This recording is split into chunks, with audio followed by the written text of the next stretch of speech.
आप लोग जो क्वेश्चंस जो देख रहे होंगे लोग इधर, खासकर जो इकोनॉमिक्स का सिविल सर्विसेज में या और भी जो एग्जाम आप लोग देते हैं, उसमें जो फिनेंशियल सिस्टम, फिनेंशियल सर्विसेज, ये पोर्शन जो है, और स्पेशली जैसे जो बैंकिंग वाला हो गया या अदर्स जो उसमें, और आप लोग देख भी रहे होंगे कि काफी एक इवोल्यूशन इस पे जो चल रहा है, तो इसके क्वेश्चंस जो है वो बहुत ज्यादा पूछे जा रहे हैं।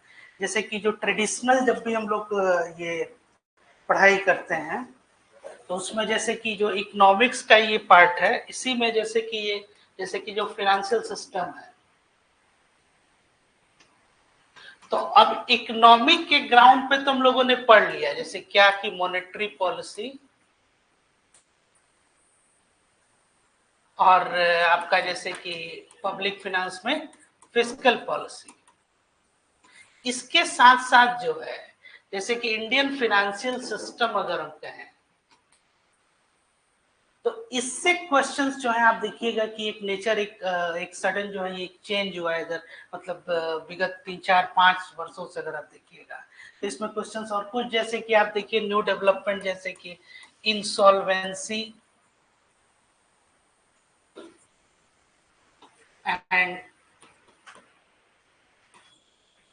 बैंक्रप्सी कोड 2016, है ना। इससे क्वेश्चन जो है, या और भी जो डेवलपमेंट जो हुए हैं रिसेंट जो बैंकिंग को लेके, जैसे कि बैंकिंग में बहुत सारी स्ट्रक्चरिंग हुआ, बहुत सारी फॉर्म्स हुआ, है ना। तो अब ये इकोनॉमिक, जैसे कि जो इकोनॉमी का एक बहुत बड़ा जो है, क्या कहते हैं आपको समझिए कि एक पिलर है बैंकिंग सिस्टम, और बैंकिंग सिस्टम जो है एक कंपोनेंट होता है आपके पूरे फाइनेंशियल सिस्टम का, समझ रहे हैं। तो इससे क्वेश्चंस बहुत ज्यादा, और इसके क्वेश्चंस कैसे रहते हैं, तो एक तो जैसे कि कोई मान लीजिए कि रिसेंट कोई कमिटी ने कोई निर्णय लिया, है ना, या फिर कोई नया टर्म जैसे आ गया, कोई नया, जैसे जैसे कि यही 2 टर्म हो गए, इंसॉल्वेंसी क्या है और बैंक्रप्सी क्या है। अगर आप लास्ट ईयर यूपीएससी का क्वेश्चन देखेंगे, तो एक क्वेश्चन इससे डायरेक्ट यही पूछा गया था, इसका डेफिनेशन जो है इस तरह से। तो ये ट्रेंड जो है एक बन रहा है, तो हम लोग को उसी तरह से अपने प्रिपरेशन को भी अपडेट करना होगा, है ना। जैसे कि नॉर्मली ये आरबीआई, उसका फंक्शन, ड्यूटीज, ये तुम लोग पढ़ लिए। इसके साथ साथ जो है और कि कितने बैंक होते हैं, तो कमर्शियल, शेड्यूल कमर्शियल बैंक हो गया, तो कोऑपरेटिव बैंक्स हो गया, समझ रहे हैं।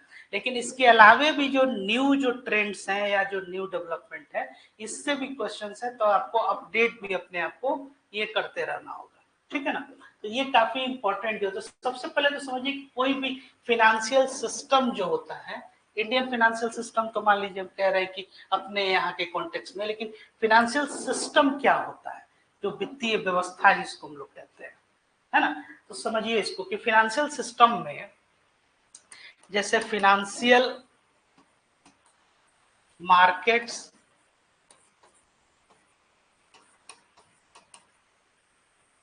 फाइनेंशियल इंस्ट्रूमेंट,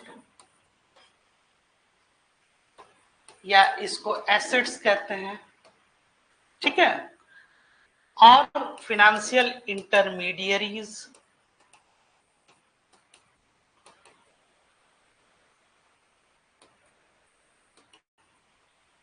ठीक है।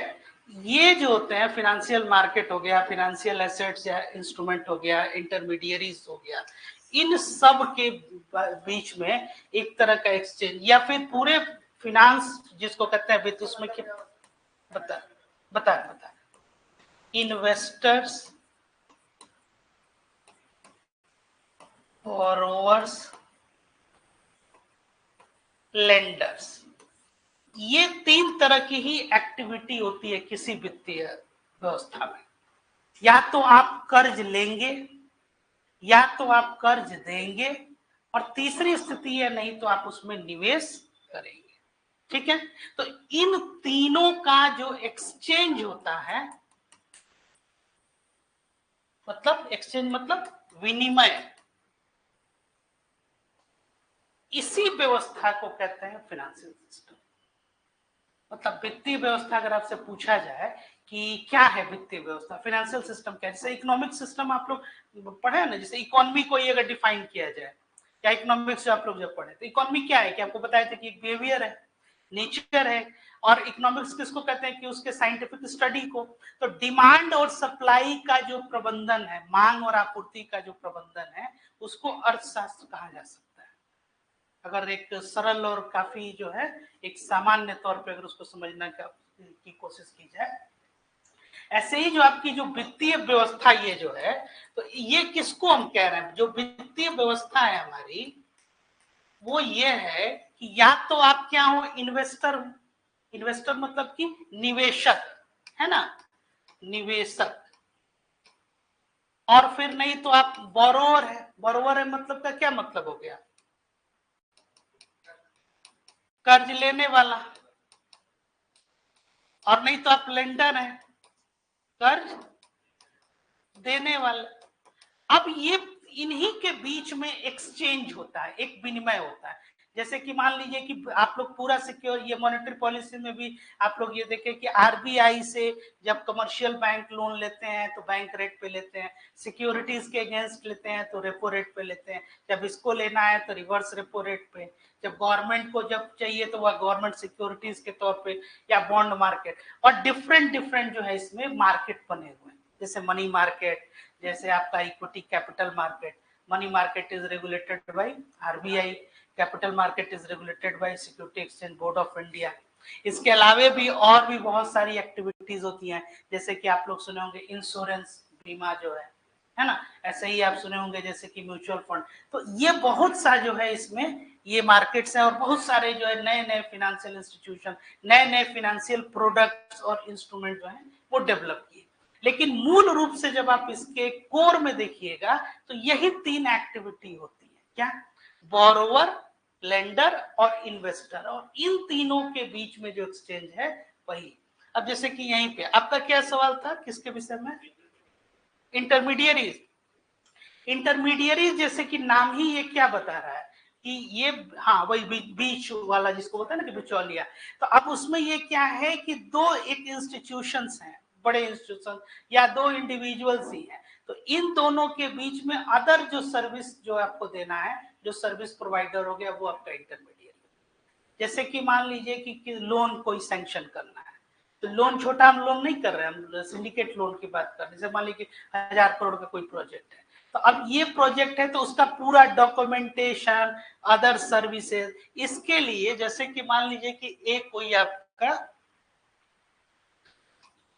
आपका फाइनेंशियल इंस्टीट्यूशन है, ठीक है, और बी जो है, एक जो है इसको क्या करना है, प्रोजेक्ट को ये कोई फिनांस करना है।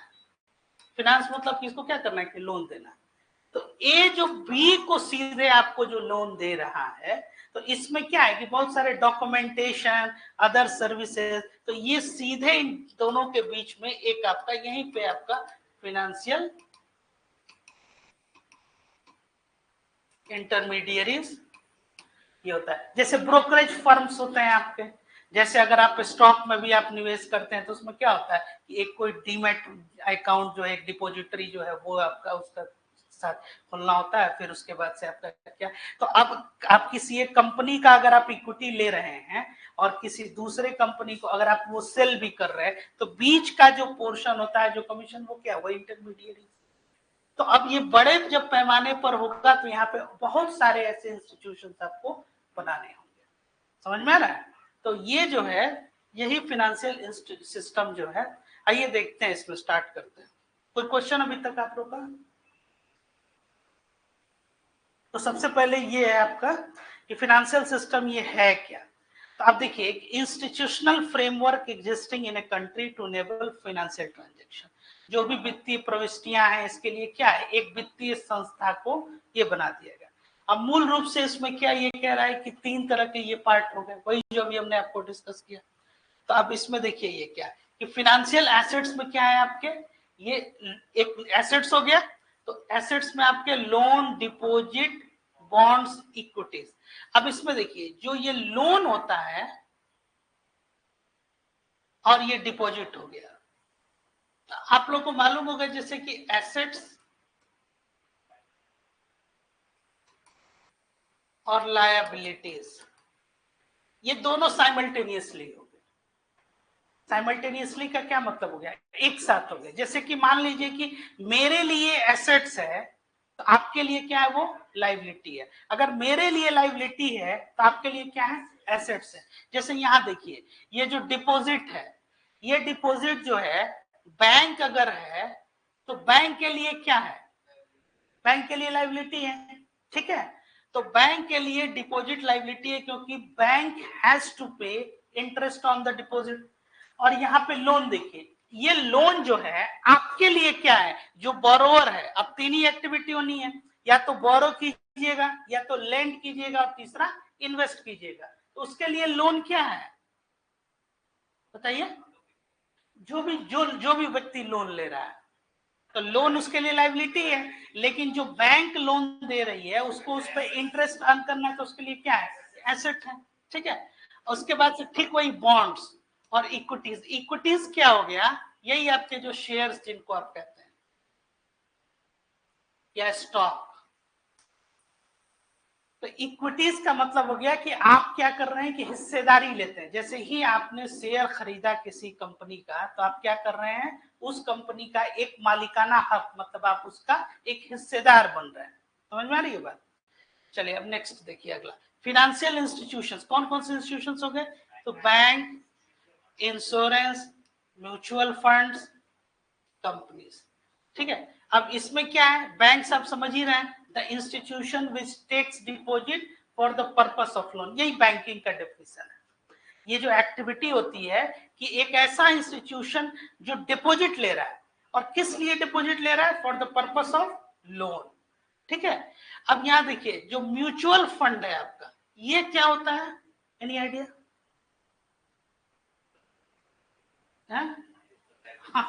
नहीं, वो तो ऐड है, तो एक और भी ऐड आता है कि म्यूचुअल फंड सही है, तो उससे क्या है, क्या होता है, दरअसल होता क्या, एनी आइडिया? क्या होता है, स्टॉक्स को खरीदते हैं, और कोई आइडिया?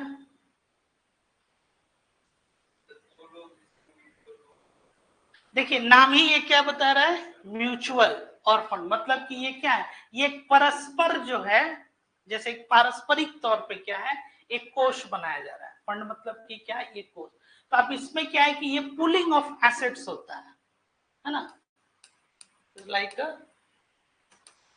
पुलिंग ऑफ एसेट्स कहिए या फंड्स कहिए।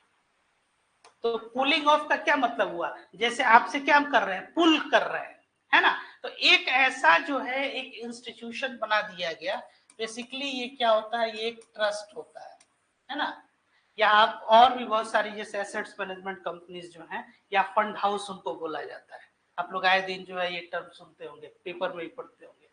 तो अब ये क्या करते हैं कि ये कई लोगों से, इंडिविजुअल से, जैसे मान लीजिए इनसे हमने जो है कुछ ये छोट मान लीजिए 500 रुपया लिया, आपसे लिया, आपसे लिया, आपसे लिया, कई लोगों से उन लोग क्या कर रहे हैं, तो पुल किया उन लोगों ने।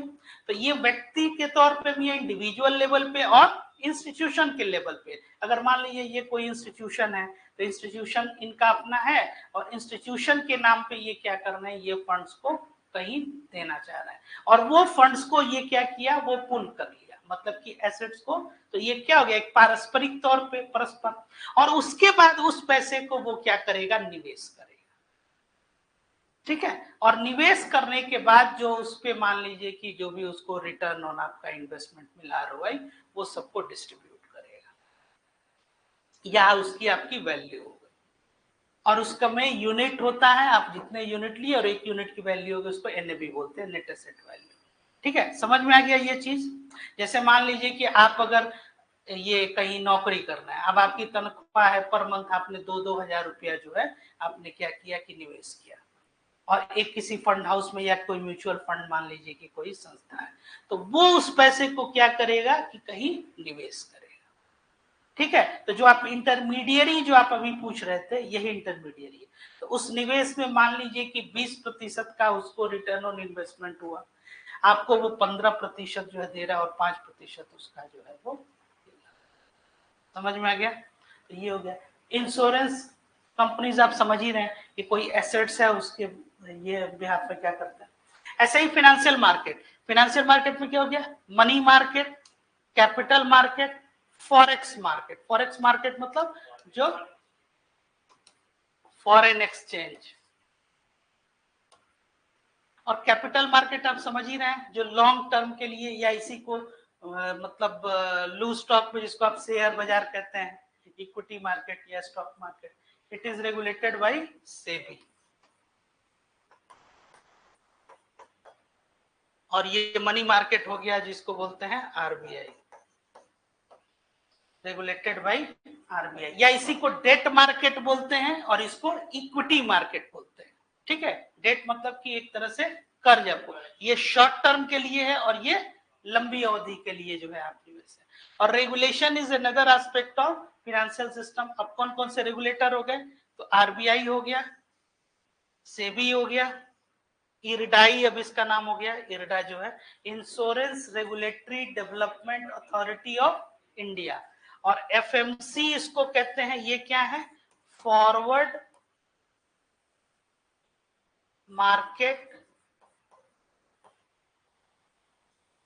कमीशन, इसका फुल फॉर्म भी पूछ देता है। ठीक है, ये क्या होता है, कमोडिटी मार्केट को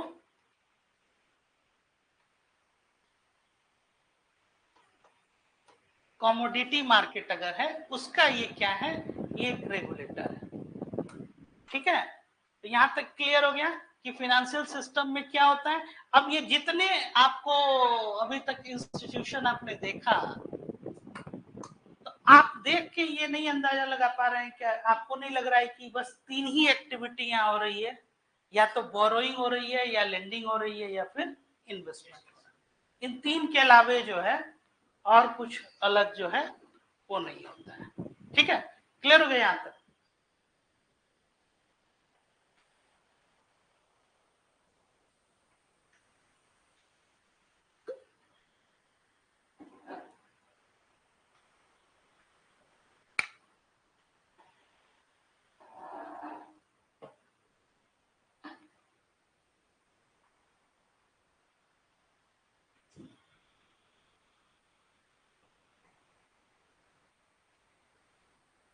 चले आगे,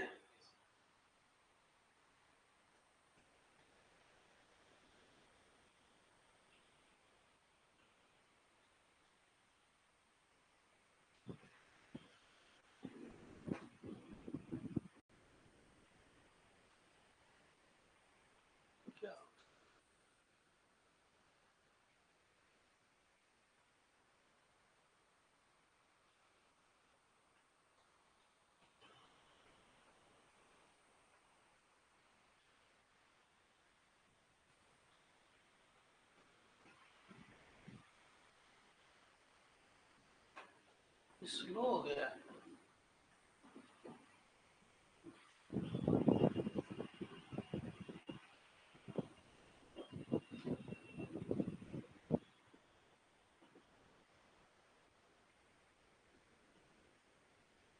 आगे चला गया स्लाइड।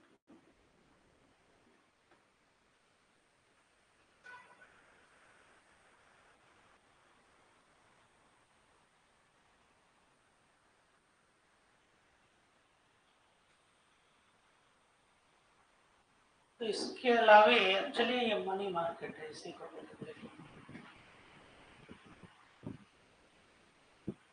कमांड को क्यों नहीं ले रहा।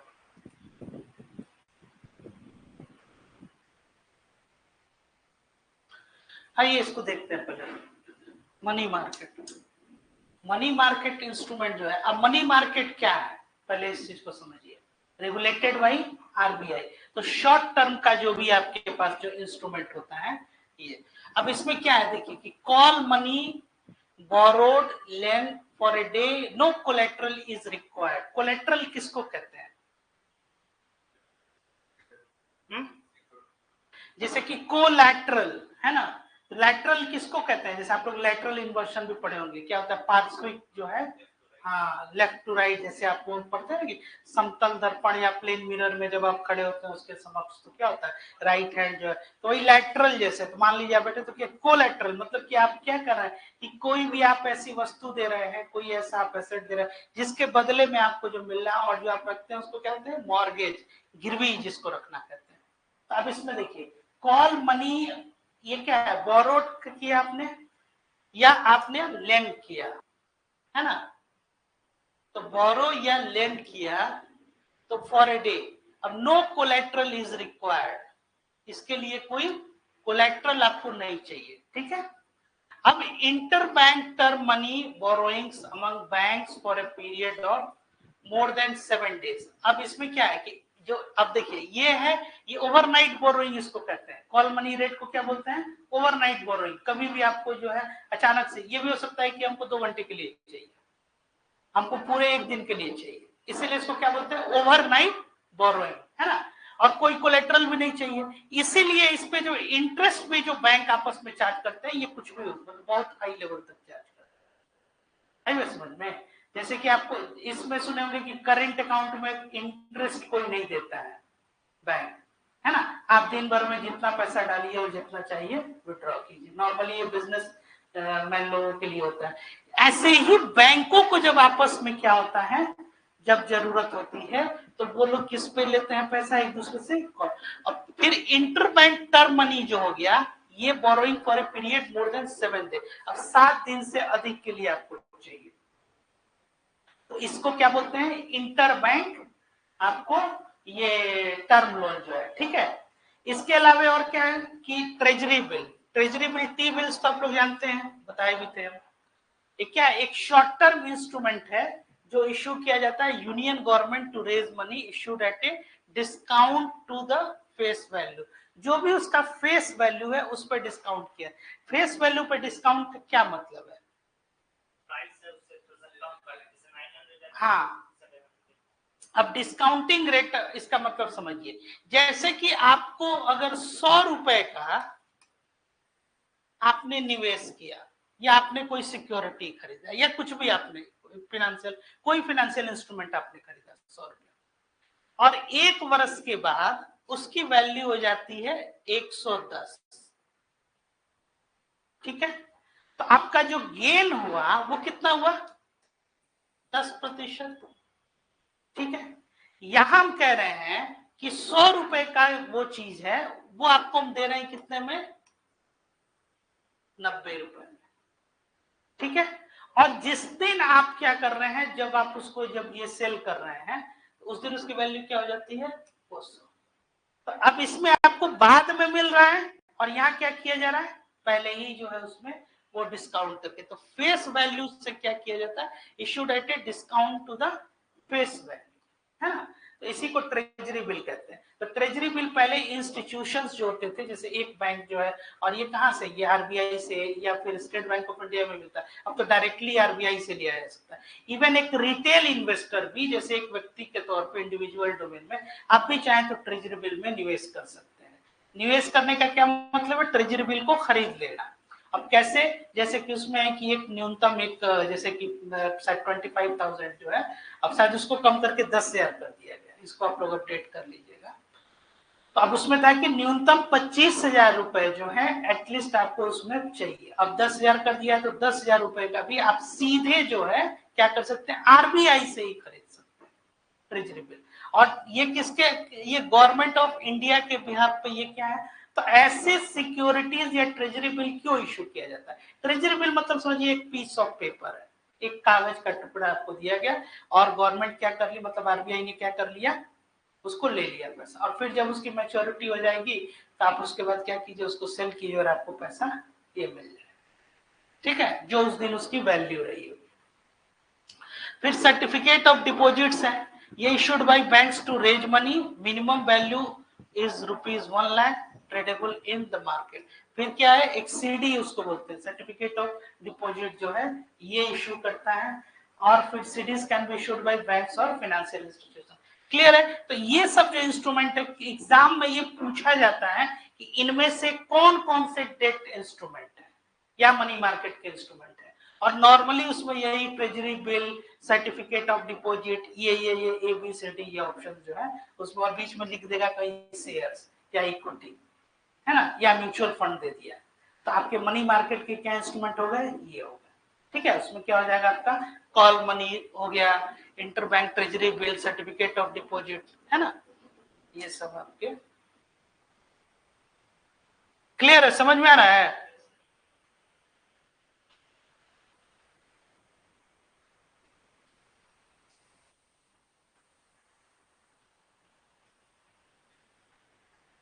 हाँ, ये है। अब इसमें ये क्या था, ये फाइनेंशियल एसेट्स और इंस्ट्रूमेंट, ये एक वाला स्लाइड छूट गया था, इसको देख लीजिए।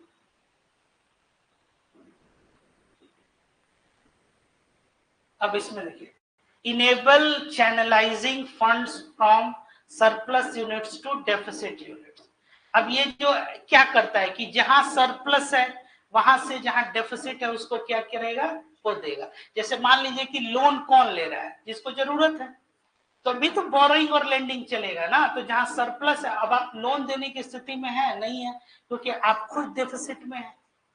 आप जब सरप्लस रहिएगा तभी तो, जैसे अभी आए दिन आप एक, अभी पिछले 2-3 दिन पहले अगर आप न्यूज़पेपर देख रहे होंगे तो उसमें एक समस्या आ रही थी कि जो हाउस होल्ड सेविंग था हमारा, हाउस होल्ड सेविंग मतलब कि हर व्यक्ति जो पैसा जो एक बचा, एक नहीं होता है कि हम लोग के यहाँ एक पैसा बचाने की एक टेंडेंसी थी, और इसका जीडीपी में एक बहुत बड़ा कंट्रीब्यूशन होता था। अब लोग बैंकों में पैसा नहीं रखना चाह रहे हैं, क्यों?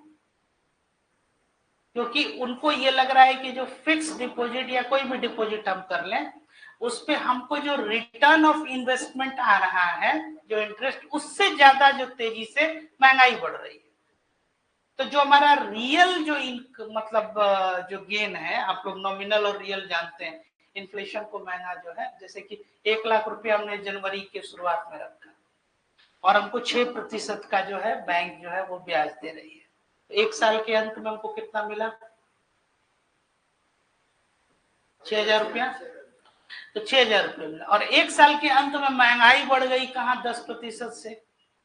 अगर मान लीजिए 20 रुपए का पैकेट जो है दूध का, अगर 22 रुपए हो गया तो बेटा 20% बढ़ गया, 20% बढ़ गया कि 10% बढ़ गया। तो 22 रुपए हो गया, 10% से, और 6% आपको मिल रहा है, तो इनफैक्ट 4% आपका पैसा जो 1 लाख हो क्या हो गया, वो कम हो गया। समझ में आ रही है बात? तो 4% का मतलब जो आपका 1 लाख रुपया था वो कितना हो गया, वो 96,000 रुपया हो गया। तो अब ये डिक्लाइन हो रहा है, तो लोग ये सोच रहे हैं कि अदर्स जो है एवेन्यूज कहाँ है जहां हमको इंटरेस्ट मिलेगा, हमको जो है रिटर्न ऑफ इन्वेस्टमेंट ज्यादा मिलेगा। तो ये ठीक है, ये व्यक्तिगत आपको ये तौर पे सोचना है, लेकिन पॉलिसी मेकिंग के हिसाब से अगर सारे लोग बैंकों से डिपॉजिट हटाने लगे तो फिर हाउस होल्ड सेविंग हमारा जो है, तो इसके वजह से क्या हो जाएगा, बैंक जो लोन देती है वो किसके बिहाफ में देती है, डिपॉजिट के ही। The institution which takes deposit for the purpose of loan, deposit आपका आ ही नहीं रहा है। डिपॉजिट के जगह पे क्या हो रहा है कि आप लोन दिए जा रहे हैं, और लोग जो है आपका पैसा जो है वो बैंकों में कोई रखना ही नहीं चाह रहा है, दूसरे एसेट्स क्लास में वो डाल रहे हैं। तो बैंकों की स्थिति क्या हो जाएगी, डाउन हो जाएगी। और बैंक जो है इकोनॉमिक जो आपका जैसे फाइनेंशियल सिस्टम या फिर पूरे इकोनॉमी का क्या होता है, एक बहुत बड़ा जो है वो एक मतलब समझिए कि एक पिलर होता है। तो बैंक, तो इसीलिए ये नीतिगत फैसला करके कि या तो किसी तरह से उसको और क्या बनाया जाए, कुछ और ज्यादा लक्रेटिव बनाया जाए, या कुछ, देखिए कल बजट जो आने वाला है तो उसमें क्या इस तरह से प्रावधान जो है कुछ किया जा रहा है। Anyway, there are instruments for savers such as deposits, equities, mutual funds, savings. There are instruments for borrowers such as, अच्छा ये देखिए, ये किसके लिए है, ये इंस्ट्रूमेंट्स क्या है, ये देखिए, for savers, deposit, equities, mutual fund unit. अब जाहिर सी बात है कि मेरे ऊपर कर्ज होगा तो हम तो म्यूचुअल फंड नहीं उसमें निवेश करेंगे, है ना। ये किसके लिए, ये एसेट क्लास है, मतलब कि आपको अगर आपके पास कुछ पैसा है, सरप्लस है, आप इसमें क्या कर रहे हैं, आप निवेश कर रहे हैं। और यहाँ पे क्या है, ये बोरोवर्स के लिए है। जैसे आप लोन, ओवरड्राफ्ट समझ रहे हैं, ओवरड्राफ्ट, इसको अधिविकर्ष कहते हैं हिंदी में। ओवरड्राफ्ट मतलब, हाँ बोलिए। ओवरड्राफ्ट नहीं, ओवरड्राफ्ट क्या है, जैसे समझ लीजिए, मान लीजिए कि आपके बैंक में आप बैंक अकाउंट है और 10,000 रुपए आपने डिपॉजिट कर रखा है सेविंग बैंक अकाउंट, और आपको एटीएम कार्ड जो है वो मिला हुआ है। अब ओवरड्राफ्ट की फैसिलिटी अगर आपको बैंक दे रहा है तो उसमें है कि अगर आपके पास 10,000 रुपए है, नहीं भी है अगर, तब भी आपका एक ओवरड्राफ्ट का एक लिमिट बना देगा कि 10,000 रुपया जो है आप चाहें तो उसमें निकाल सकते हैं, भले ही आपके अकाउंट में नहीं है तो बाद में आप उसमें डिपॉजिट उसमें कर सकते हैं, और उस पर बैंक जो है इंटरेस्ट चार्ज करेगा। हाँ, वैसा ही एक तरह का ये क्रेडिट है। तो ये ओवरड्राफ्ट फैसिलिटी जो है, जैसे मान लीजिए कि अब आप ऐसे समझिए कि आप किसी दुकान से डेली कुछ ना कुछ खरीदारी कर रहे हैं, तो खरीदारी कर रहे हैं, अब अचानक से आप गए तो कहे कि भाई 200 रुपया, कोई बात नहीं कल आप दे दीजिए। हाँ, 100 रुपया आप दिए तो वो, या फिर नहीं भी है तब भी वो 200 रुपया। लेकिन वही आप कहिए कि अचानक से कि भाई हमारा जो है पूरा 2 लाख रुपए की शॉपिंग कर लीजिए, तो तब वो सोचेगा कि भाई अचानक से, मतलब आपका टर्नओवर क्या है, जिसको पता है कि टर्नओवर, कि डेली 100-200 का तो इनका जो है खरीदारी करे, कहाँ ये 200 रुपया तो हमारे जो है परमानेंट कस्टमर। ऐसे ही बैंक भी ये क्या करती है, ये ओवरड्राफ्ट फैसिलिटी, जो आप लोग नॉर्मल जो सेविंग अकाउंट भी रखे होंगे, जैसे जनधन योजना, उसमें भी ओवरड्राफ्ट था कि 50,000 रुपए तक जो है अब चाहे तो ओवरड्राफ्ट फैसिलिटी है, जब आपको जरूरत हो उतना रुपये आपको मिल जाएगा, बैंक उस पर इंटरेस्ट चार्ज करेगी। क्रेडिट कार्ड जो कह रहे हैं वो दूसरा है, नेचर उसका यही है, लेकिन वो एक दूसरा इंस्ट्रूमेंट होता है, उस पर बहुत हेवी ये लगता है इंटरेस्ट। ओवरड्राफ्ट फैसिलिटी जो है, तो ये नॉर्मली जो आप बैंक वगैरह में अकाउंट खुलवाइएगा ना, तो वो कहते भी हैं कि ओवरड्राफ्ट फैसिलिटी हमारे यहाँ है। अब आपका लिमिट है, तो मान लीजिए कि आप जो है बहुत ज्यादा आप क्या रखते हैं, तो आपका लिमिट ओवरड्राफ्ट का ज्यादा हो जाएगा। नॉर्मल केस में आप 1-1.5-2 लाख रुपए तक देते हैं, ठीक है। तो ये हो गया, तो लोन्स और overdraft. Like businesses governments to raise funds through issue of bonds treasury bill, तो क्लियर है ना। गवर्नमेंट कैसे बॉन्ड जो है, बॉन्ड के थ्रू या ट्रेजरी बिल के तहत क्या करेगी, वो लोन जो है वो लेगी। इंस्ट्रूमेंट लाइक पीपीएफ, पीपीएफ क्या हो गया, पब्लिक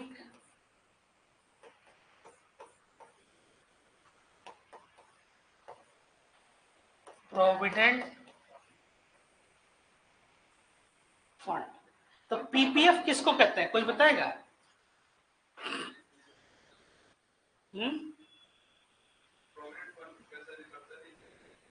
नहीं, वो दूसरा होता है, वो जो आप कह रहे हैं ना उसको बोलते हैं EPF, employ provident fund, EPF. और ये क्या है, ये पीपीएफ है, पब्लिक प्रोविडेंट फंड। इवन आप लोग अगर चाहें तो अपना एक पीपीएफ अकाउंट जो है वो खुलवा सकते हैं, और इसमें ट्रिपल ली इसको बोलते हैं, exempt exempt exempt exempt exempt exempt, मतलब जो आपने पैसा डाला उस पर भी टैक्स नहीं है, जो उस पर इंटरेस्ट है उस पर भी नहीं है, फाइनली जब आप जो विड्रॉ कीजिएगा उस पर भी टैक्स नहीं है। तो it is considered one of the best investment in terms of, मतलब अगर टैक्सेशन वगैरह अगर नहीं इस पर मिला तो ये बहुत अच्छा जो है एक निवेश माना जाता है। रिटर्न के कॉन्टेक्स्ट में इसका, जैसे कि पहले इंटरेस्ट रेट ज्यादा था, अभी तो 7.5, 7.6, 7.9 इसी जो है, लेकिन इसमें क्या है कि आप लोग को मालूम भी होगा कि निवेश का निवेश मतलब कि कंपाउंडिंग, जैसे एक साल में आपने जो अर्न किया नेक्स्ट ईयर वो क्या हो जाता है, वो प्रिंसिपल अमाउंट है। 15 वर्षों तक इसमें आप इसमें अपना पैसा रख सकते हैं, एक साल तक 1.5 लाख से अधिक जो है नहीं डाल सकते, और मैक्सिमम 12 जो है इंस्टॉलमेंट, ठीक है। तो ये 15 वर्ष तक है। तब इसमें क्या है कि फैक्टर ऑफ टाइम है, आप लोग चाहें तो आप लोग जो है इसमें पोस्ट ऑफिस से या कहीं भी तो ऑनलाइन जो है आप उसमें लिए, तो ये हो जाएगा पीपीएफ। ईपीएफ जो होता है कि अगर आप कहीं नौकरी कर रहे हैं तो आपकी तनख्वाह से क्या होता है, तो एक कंट्रीब्यूशन, एक एम्प्लॉयर्स कंट्रीब्यूशन और एक एम्प्लॉय कंट्रीब्यूशन।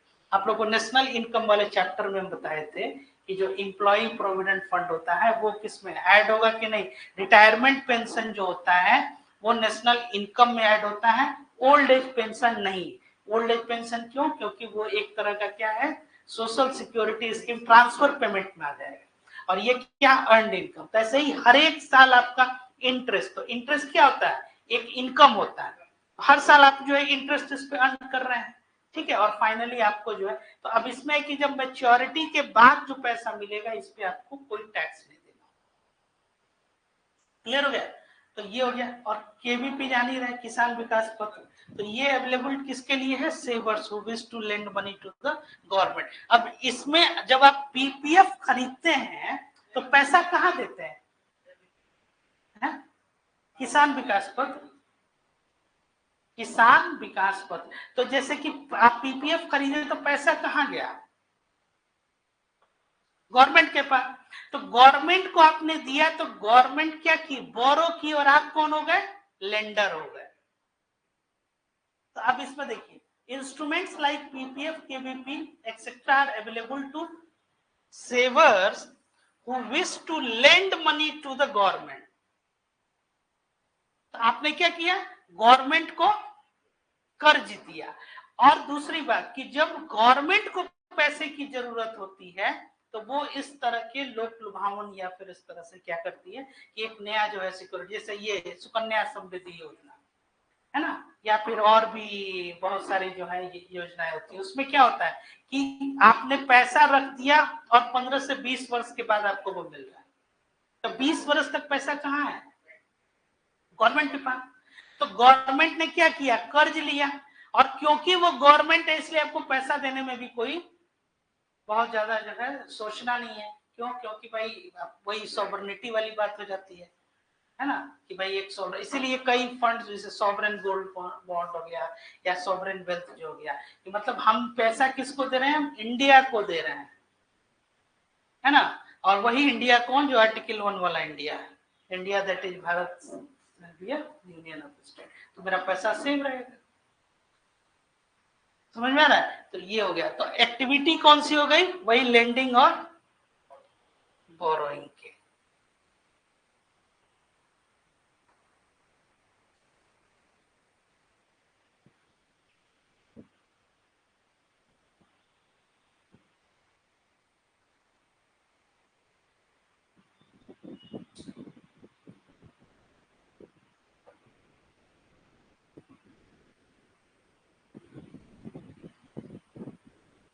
कुछ प्रॉब्लम है इसमें।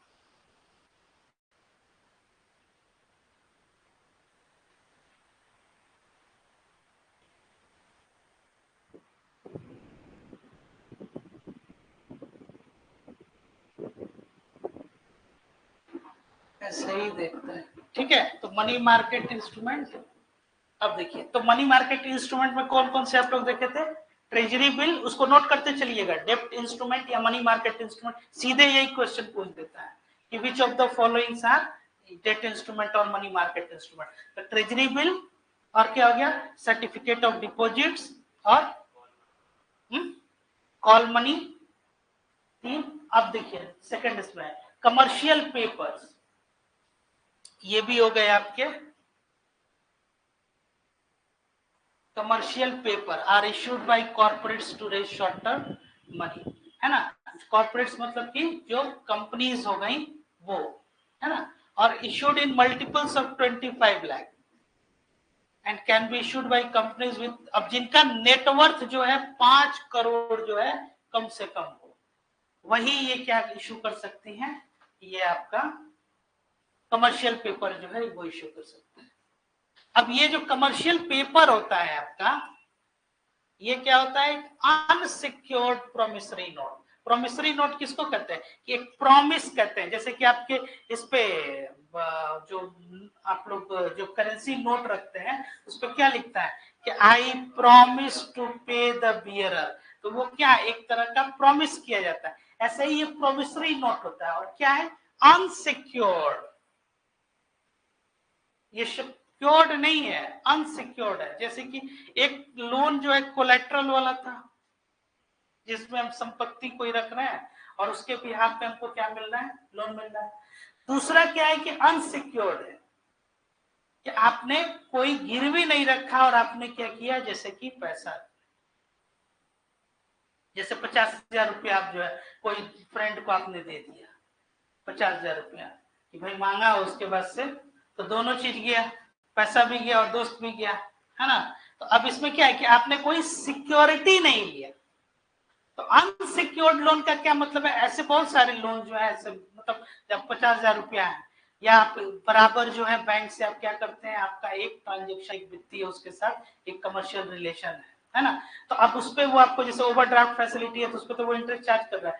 बहुत सारे ऐसे लोन होते हैं जो अनसिक्योर्ड लोन है, उसमें कोई कोलेटरल की जरूरत नहीं होती है। तो उसमें इसी तरह तो ये कमर्शियल पेपर क्या है, एक अनसिक्योर्ड प्रोमिसरी नोट हो गया, privately placed with investor at discount rate. Discount rate आप समझ गए, यही जो ट्रेजरी बिल में हम लोग करते थे, discount rate to face value. अगर 100 रुपया है तो कितना 90 में वो इश्यू कर रहा है, और मैच्योरिटी ऑफ सीपी बिटवीन 3 से 6 मंथ तक। तो मनी मार्केट के ये जो इंस्ट्रूमेंट हो गए, ये आप देख रहे हैं कि इन लोग का टेन्योर क्या है, शॉर्ट टर्म। जैसे ट्रेजरी बिल कितना है 91 डेज 182 डेज है ना, ट्रेजरी बिल भी जो होता है जो आरबीआई इशू करता है वैसा ही होता है। तो ये क्लियर हो गया।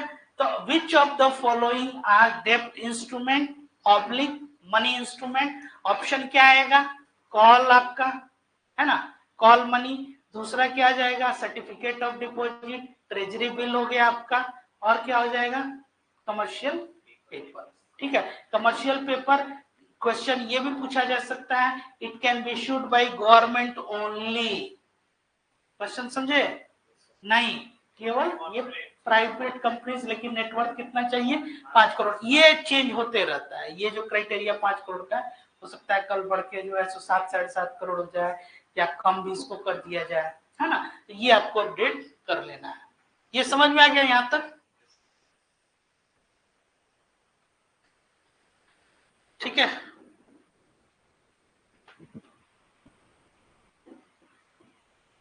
चलिए बताइए फिनेंशियल इंस्टीट्यूशन ये क्या है। तो फाइनेंशियल इंस्टीट्यूशंस क्या है जो आपको क्या इसमें इंक्लूड किए गए, institutions and mechanism which affect generation of savings by the community, mobilization of saving, effective distribution of saving. तो जो आप बचत जो होता है, और आप लोग इसमें भी पढ़े थे क्या कि जो आपका कंजम्पशन है वो क्या है, याद कीजिए आप लोग, नेशनल इनकम चैप्टर।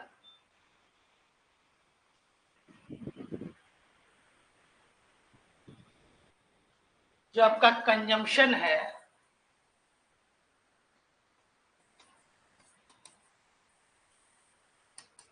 और जो सेविंग आप कर रहे हैं, तो सेविंग क्या होता है, income minus expenditure is equal to saving, है ना। ये आपकी जो है वही ये बचत हो गई। और आइडियल केस में हम ये मान के चल रहे हैं कि जो भी आपने सेव किया वो क्या हो गया, इन्वेस्ट हो गया।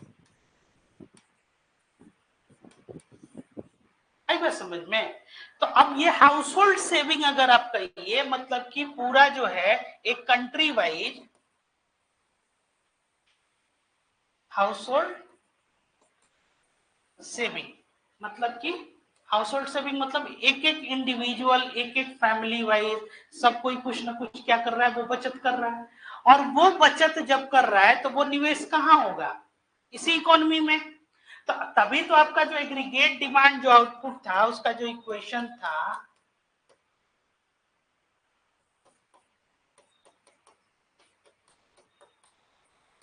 ठीक है। अब ये कंजम्पशन आप कंज्यूम करने लगे तो ज्यादा कंज्यूम कीजिएगा, ज्यादा इनकम। और आई क्या हो गया आपका, इन्वेस्टमेंट। तो इन्वेस्टमेंट कैसे बढ़ेगा, जब आपकी सेविंग बढ़ेगी।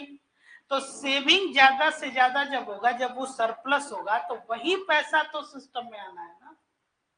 जो स्टार्ट में हम लोग क्या पढ़े थे कि जो सरप्लस यूनिट है और जहां डेफिसिट यूनिट है उसको क्या करेगा, वो फुलफिल करेगा पूरा। अगर आप देखिए कि जो अब तक हम लोग पढ़े, जैसे बैलेंस ऑफ पेमेंट भी हम पढ़े, वो क्या था, कैपिटल इनफ्लोज और कैपिटल आउटफ्लो। तो उसमें भी क्या था, कैपिटल अकाउंट, करंट अकाउंट और ऑफिशियल रिजर्व। तो जो करंट अकाउंट का जो डेफिसिट था उसको कौन फुलफिल कर रहा था, जहां से सरप्लस है। या तो आप विदेशी निवेश कीजिए, फॉरेन इन्वेस्टमेंट, या आपके पास जो रिजर्व है वो ऑफसेट करे उसको। और जब दोनों अनेबल हो जाए तो then that is a situation that you are in a crisis. Crisis क्या, बीओपी क्राइसिस। अब यहाँ क्राइसिस कब होगा, कि आपके यहाँ डिपॉजिट आ ही नहीं रहा, ठीक है। तो आपका जो अगर बैंकों में डिपॉजिट, हाउस होल्ड सेविंग्स धीरे धीरे खत्म हो जाए, तो खत्म हो जाए तो will be in A situation of डेब्ट ट्रैप। आजकल ये टर्म बड़ा पूछा जा रहा है, डेब्ट, हाँ श्रीलंका। डेब्ट ट्रैप कहते हैं किसको, इस सिचुएशन को समझिएगा पहले। नॉर्मल केस में ऐसा नहीं कि हम लोग एकदम डेब्ट ट्रैप में फंस गए, नहीं। डेब्ट ट्रैप तब होता है जब आपके ऊपर पहले से कर्ज है, ठीक है, कर्ज आपके ऊपर है, उस कर्ज का जो इंटरेस्ट जो आपको देना है, जैसे कि मान लिया कि आपको ये 1 लाख रुपए का आपने कोई बाइक खरीद लिया, और उसकी जो ईएमआई जो बन रही है पर महीने जो है, पर मंथ के हिसाब से, वो 10,000 रुपए बन रही है। अब 10,000 रुपए ये, तो ये 10,000 रुपी जो है इंटरेस्ट, मतलब जो आपकी ईएमआई है, ईएमआई किसको बोलते हैं, इक्वेटेड, फुल फॉर्म पूछ देता है इसका, मंथली इंस्टॉलमेंट, ठीक है। तो अब जो 10,000 रुपया जो ईएमआई बन रही है, जो आपको जो देना है, ये भी देने के लिए आपके पास पैसा नहीं है, और ये देने के लिए आपको फिर से एक क्या करना पड़ रहा है, डेट लेना पड़ रहा है। Then you will be in a position of debt. मतलब कर्ज का जो ईएमआई है वो भी नहीं दे रहे हैं, और उसके लिए भी आपको एक और कर्ज लेना पड़ रहा है। तो दूसरा कोई व्यक्ति जो है वो कहा कि चलो आपको जो है सो 50,000 रुपया कर्ज दिए। अब उस 50,000 रुपया कर्ज, उसका इंटरेस्ट बनेगा, फिर उसकी भी ईएमआई बनेगी, और उसके लिए आपको ये 10,000 रुपया किसी और से लिए। इसीलिए जब से सिविलाइजेशन चला रहा है तब से एक बहुत पुराना फॉर्मूला है कि कर्ज जब आपके सिर पे हो तो उसको कैसे भरते हैं, तो कमा के उसको भरते हैं। ये काफी पुराना थ्योरी है। कर्ज को चुकाने का तरीका कर्ज नहीं होता है। Are getting my point? ध्यान से उसको थोड़ा समझिएगा, ये फिलोसफिकल एंगल भी है, और इधर से इन मतलब ये प्रैक्टिकल व्यवहारिक पक्ष भी है कि कर्ज को चुकाने का एक ही तरीका है, कमा के, मतलब उसको आप अर्न कीजिए। अर्न करने का क्या मतलब हुआ, कैपिटल फॉर्मेशन, पूंजी का विनिर्माण। और यही सिचुएशन इकोनॉमी के केस में भी होगा। कल आप लोग को ये आगे जब हम पढ़ाएंगे 2008 फाइनेंशियल क्राइसिस इसी में आएगा, तो उसमें आप लोग को हम डिटेल में समझाएंगे। तो अब इसमें क्या है कि ये आपके ऊपर क्या हो गया कि अब ऐसे ही इकोनॉमी के केस में हो सकता है कि इकोनॉमी का फिस्कल डेफिसिट बढ़ रहा है, इकोनॉमी में करंट अकाउंट डेफिसिट बढ़ रहा है, तो अब इसमें क्या होगा, उसको कर्ज लेना पड़ेगा। अब ये चुकाएगा कहां से, क्योंकि उसके यहाँ डेफिसिट जो है सब कुछ बढ़ रहा है, तो चुकाने के लिए भी उसको क्या, अगर लोन लेना पड़े तो ये जो है, तो पूरा इकोनॉमी भी आपका क्या हो जाएगा, कोलैप्स कर जाएगा। इसी को, इस सिचुएशन को डेब्ट ट्रैप कहते हैं। तो डेब्ट ट्रैप को कैसे पकड़िएगा अगर एग्जाम में आए ऑप्शन में, तो कि इंटरेस्ट को भी पे करने के लिए आपके पास नहीं है, या ईएमआई जो है वो नहीं पे कर, ठीक है। अब आइए, तो अब इसमें mechanism affect generation of savings by community, mobilization of savings, effective distribution of saving. ये तो डिस्ट्रीब्यूशन वर्ड तो आप लोग समझ ही गए।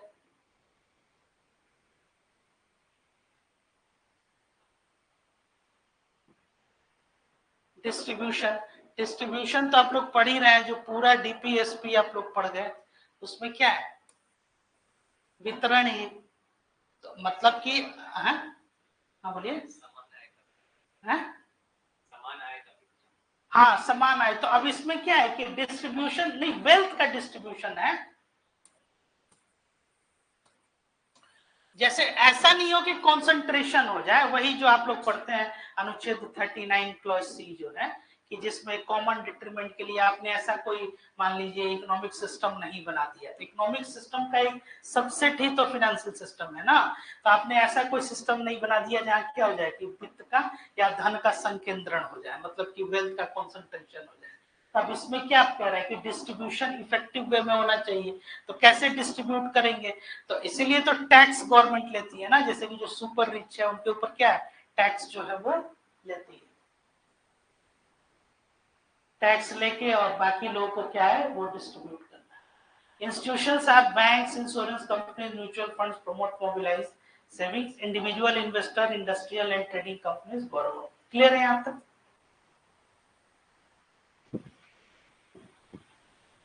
चलिए नेक्स्ट। अब देखिए ये फाइनेंशियल मार्केट टाइप पे हो गया। इसमें क्या है कि मनी मार्केट क्या है आपका, तो ये for short term funds less than a year, ठीक है।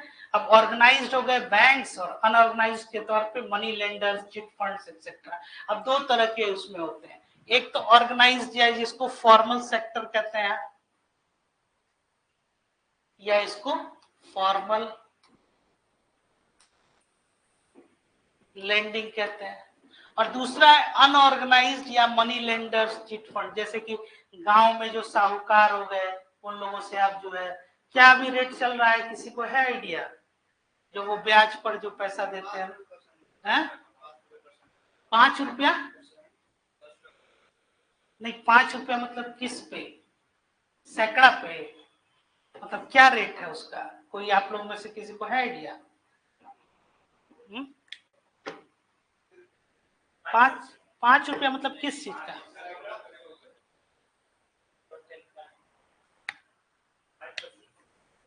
मतलब 100 रुपया अगर कर्ज लिए 5 रुपया 105 रुपया देना पड़ेगा, ये मंथ का है, तो 1 साल का कितना हो गया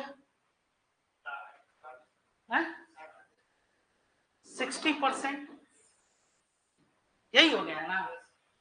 तो बस यही है, यही अल्बर्ट आइंस्टाइन भी बोला था क्या, कि compounding is the eighth wonder of the world, one who knows unsaid, one who don't is it. जो जानता है वो कमा रहा है, जो नहीं जान रहा है वो पे कर रहा है, गंवा रहा है।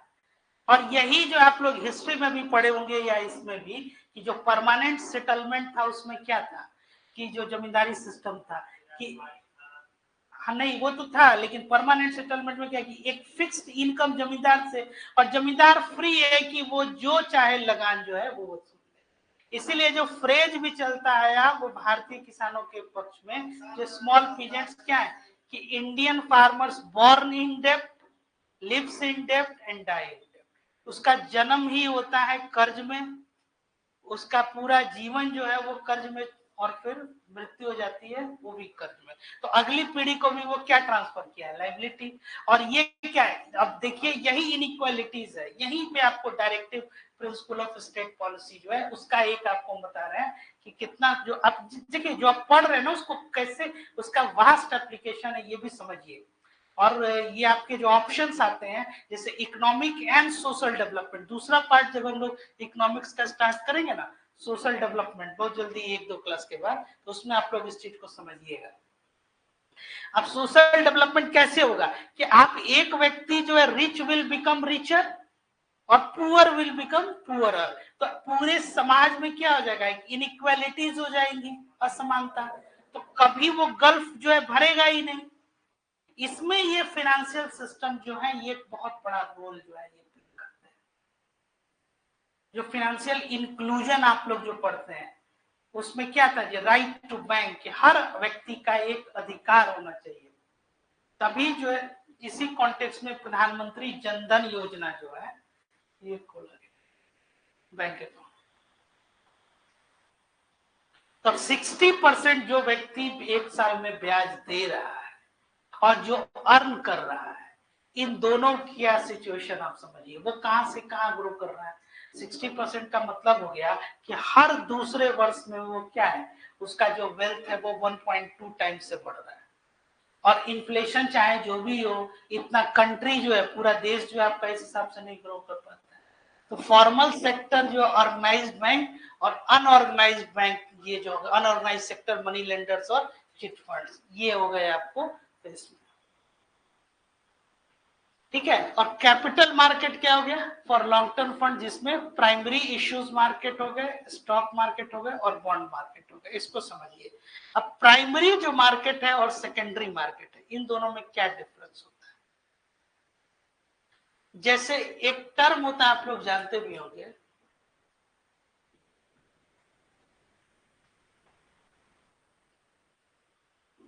आईपीओ, सुना आप लोगों ने,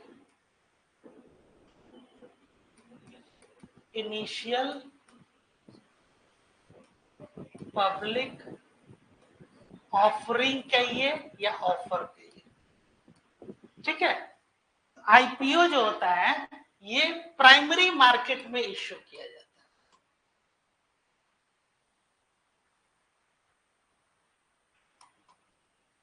जैसे पहली बार अगर किसी कंपनी को या किसी ऑर्गेनाइजेशन को अगर पैसे की जरूरत है तो वो क्या करता है, आईपीओ लेकर आता है, इनिशियल पब्लिक ऑफर, है ना। तो वो जो लेके आ रहा है वो प्राइमरी मार्केट से।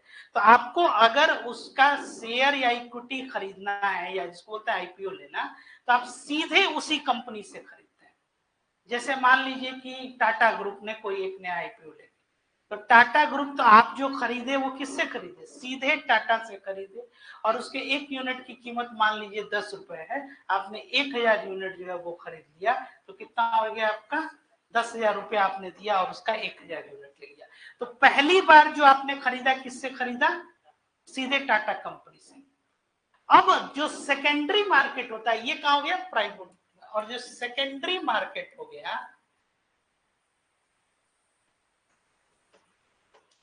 अब आपको क्या करना है कि वो जो टाटा का जो आपने जो शेयर खरीदा है उसको आप बेच रहे हैं।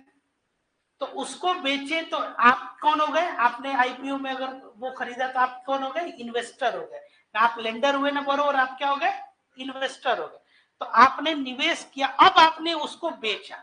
जैसे वो 10 रुपए से उसकी कीमत हो गई 12 रुपए, और ये कोई दूसरे व्यक्ति हैं और इन्होंने 12 रुपए में उसको खरीदा, तो आपका तो ये गेन हो गया। तो सेकेंडरी मार्केट में अब there is no Tata involve in that. समझ में आ रही है बात। अब आपने बेचा और इन्होंने खरीदा, इन्होंने 12 रुपए में खरीदा और फिर इन्होंने 11 रुपए में बेच दिया। मान लीजिए कि इनको पैसे जो भी ये नुकसान में बेचे, या 14 रुपए में इन्होंने बेचा, फिर इनसे उन्होंने खरीदा। इस एक्टिविटी को कहते हैं ट्रेडिंग। समझ में आ गया कि आपने उनसे बेचा, उन्होंने इनको बेचा, ऐसे। तो और पहली बार जो आपने खरीदा किससे खरीदा, तो वो कहां हो जाएगा, प्राइमरी मार्केट। इसको बोलते हैं आईपीओ। इसीलिए जब कंपनीज को जब आप देखिए तो एक कॉमन फेनोमेनन भी इसको, या एक कॉमन ये इंडिकेटर भी बताया जाता है कि जब भी पैसे की जरूरत है, अगर बहुत ज्यादा आईपीओ आ रहा है, न्यूज में आप पढ़ रहे हैं रोज की आईपीओ आ रहा है, इसका मतलब कि सिस्टम को पैसे की जरूरत है। और पैसा कौन देगा, हाँ वही। जब भी होगा अंत में भाई स्टार्ट कहां से, with the people of India. तो यहां से आप लोगों ने क्या किया, भाई लोगों ने या इंस्टीट्यूशंस भी उसमें लिए, और फिर उसके बाद से वो क्या किए, उसको बोलते हैं वो सेकेंडरी मार्केट। क्लियर हो गया यहां तक। तो यही प्राइमरी इश्यू मार्केट, और यही जो सेकेंडरी मार्केट या जो आपका जो कैपिटल मार्केट हो गया, स्टॉक मार्केट ये हो गया। और तीसरा हो गया बॉन्ड मार्केट, जैसे कॉर्पोरेट बॉन्ड्स या डेट बॉन्ड्स जो आपके ये जो इशू करते हैं, या डेट इंस्ट्रूमेंट हो गया, तो ये बॉन्ड मार्केट। क्लियर हो गया यहां तक।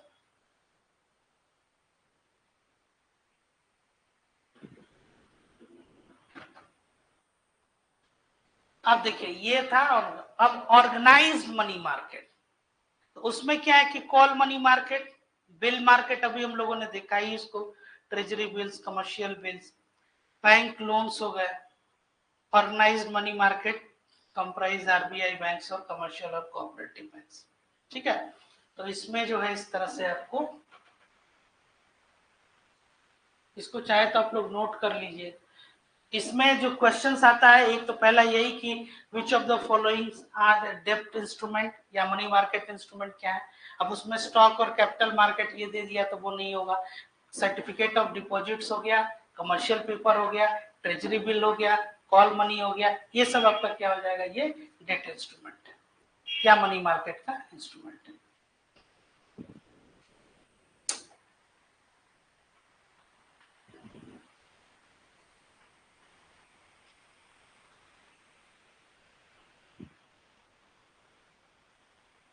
ठीक है। अब देखिए कॉल मनी मार्केट क्या होता है, ये इसके विषय में समझिए detail. It deals with one day loans, इसीलिए इसको ओवरनाइट बोरोइंग भी कहते हैं। ओवरनाइट टू बी प्रिसाइज, मतलब उसको मूल रूप से ओवरनाइट ही कहते हैं, मतलब कि एक दिन के लिए आपको चाहिए। एंड कॉल लोन्स और कॉल मनी, इसको कॉल मनी कहते हैं। ठीक है। तो इसमें नॉर्मली बैंक्स जो हैं ये लोन जो है वो उनको चाहिए होता है। या inter bank call money market जो है, तो ये जो आप जो 60% जो बोले थे ना कि साल का तकरीबन, जो इसमें भी जो एक दिन में कुछ भी जा सकता है, इस पे जो चार्ज करें वो इंटरेस्ट। अब अचानक से जरूरत है तो उसको जो है, ये जब भी जरूरत है तो आप लोग सुना ही है कि एक की मजबूरी दूसरे का मुनाफा, तो यहाँ भी वही कहानी है। The borrowing is exclusively limited to banks who are temporarily short of funds। Clear है? ऑन द लेंडिंग साइड जो लेंड कर रहा है, ये तो बोरोवर का बात हो गया। Besides bank with excess cash and as special cases few FIs like LIC and UTI। UTI क्या है?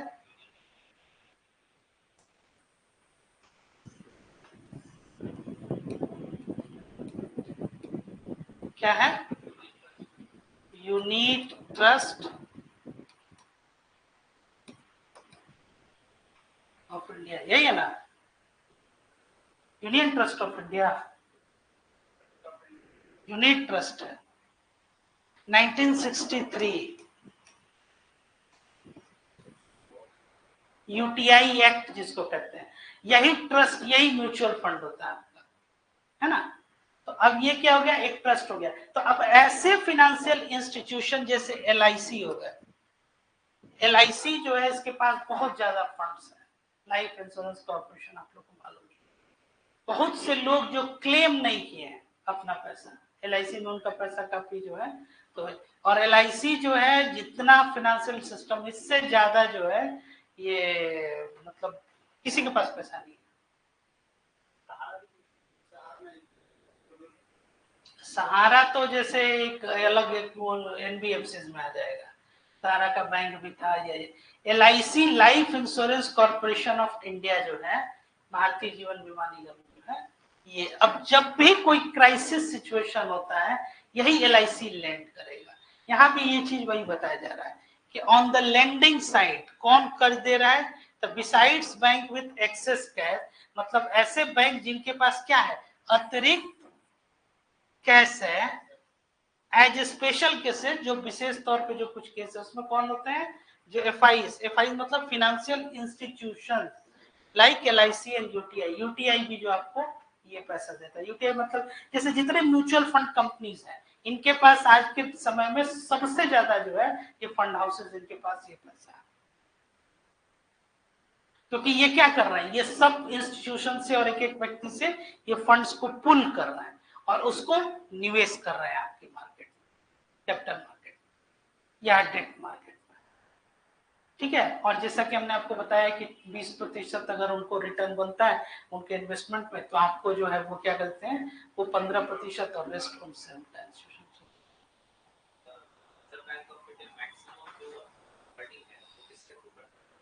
Reserve bank of India maximum earning मतलब,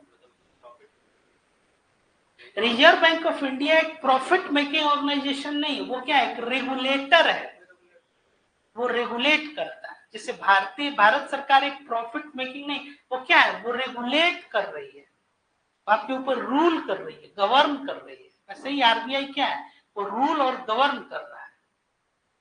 आई बात समझ में, वो रेगुलेटर है, रूल्स उस पे। और कैसे वो रेगुलेटर कभी जो है ये मतलब हम बता तो रहे वही, जैसे कि एक तो आप लोग सीआरआर पढ़े ही हैं कि हर बैंक जो भी लोन करे वो रिजर्व रेशियोज में। जैसे राजा पहले क्या होता था, वो क्या करता था, टैक्स लेता था, कोर्स उसका भरा रहे। गवर्नमेंट क्या करती है, टैक्स लेती है। तो रेगुलेटर ही है तो उसको क्या चाहिए कि जितना है सीआरआर सबसे वो रिजर्व रेशियो उससे रखा। रेपो रेट और रिवर्स रेपो रेट आप समझ ही नहीं, ट्रेजरी बिल वो सेल कर रहा है, उस पे जो है उसको ये मिल रहा है। बैंकर्स बैंक सुना ही है, जितने बैंक है उनका वो बैंक है, गवर्नमेंट्स के लिए वो बैंक है, सरकार के लिए। तो वैसे ही जैसे कि जो बैंक का जो फेनोमेनन होता है वही काम आरबीआई इन लोग के लिए करता है, आपके हमारे लिए वो बैंक नहीं है। आई बस समझ में? ठीक है? All others have to keep their funds in terms deposit and banks to earn interest. बाकी लोग को क्या करना होता है, फंड्स किस पर रखना है, टर्म डिपॉजिट और अर्न इंटरेस्ट।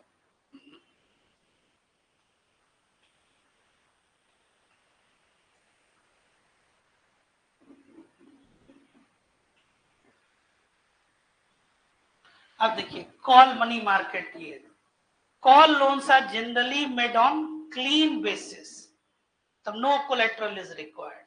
जाहिर सी बात है, जब आपको अचानक से जरूरत पड़ी तो आपने बैंक के तौर पे, और कॉल मनी कहाँ डिफाइंड है? बैंकों के लिए, बैंकों को जरूरत है। और इसका एक और नाम क्या है? ओवरनाइट बोरोइंग, है ना, मतलब कि एक दिन के लिए ये चाहिए। Main function of call money market is to redistribute the pool of day-to-day surplus funds of banks among other banks in temporary deficit of fund। अब किसी एक बैंक के पास बहुत पैसा आ गया और किसी एक बैंक का कारोबार अच्छा नहीं गया, अब उसके पास ये, तो यहीं से आप उसको ये ट्रांसफर करते हैं कॉल मनी रेट। इसको नोट कर लीजिए, ये लाइन।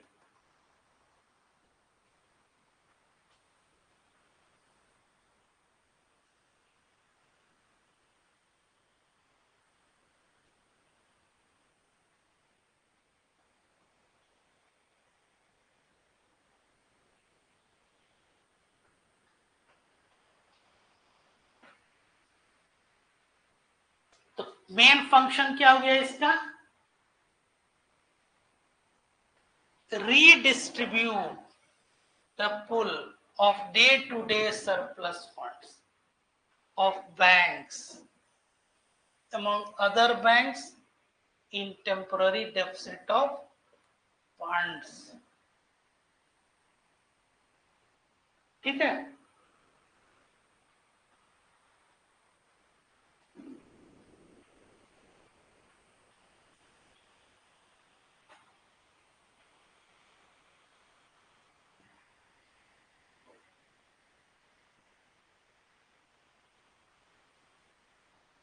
अब ये देखिए, it acts as a good indicator. ये क्या दिखाता है? Of liquidity. अब लिक्विडिटी आपके सिस्टम में है, ये तय करता है कॉल मनी। ये भी आपके स्टेटमेंट वाले जो क्वेश्चंस है ना, उसमें ये दे सकता है। अब वहीं पे कंफ्यूजन हो जाएगी, जैसे कि कॉल मनी है, अब लिक्विडिटी इसका इससे क्या रिलेशन है? तो आप जैसे मनी सप्लाई पढ़े थे कि मनी सप्लाई बढ़ेगा तो क्या हो जाएगा? लिक्विडिटी बढ़ेगी, है ना। तो मुद्रा आपूर्ति कैसे बढ़ेगा? तो किसी एक बैंक के पास जो है बहुत सरप्लस जो है वो क्या है? पैसा है, दूसरे के पास नहीं, तो एक रीडिस्ट्रीब्यूट भी किया। और ओवरनाइट बोरोइंग तो इसमें क्या है कि, और ये क्या कर रहा है, लेकिन ये सॉल्यूशन नहीं हो सकता है, इसीलिए क्या इसको बोलते हैं? In a temporary deficit of fund. जब तत्काल अगर आपके पास नहीं है तो हम मदद कर दिए। अब ये नहीं कि आपका कारोबार ही पूरा हम संभाल लेंगे, ये नहीं होगा, ये तो कहीं नहीं होगा। यहां भी इस चीज को ध्यान में दीजिएगा, इसीलिए इसको शॉर्ट टर्म के लिए ये कहा जाता है। अच्छा, ये कौन सा इंस्ट्रूमेंट है? डेट इंस्ट्रूमेंट है कि इक्विटी है? डेट इंस्ट्रूमेंट है। अब आ जाइए बिल मार्केट जिसको कहते हैं, ट्रेजरी बिल। तो ट्रेजरी बिल मार्केट क्या है? इसी को टी बिल भी कहते हैं।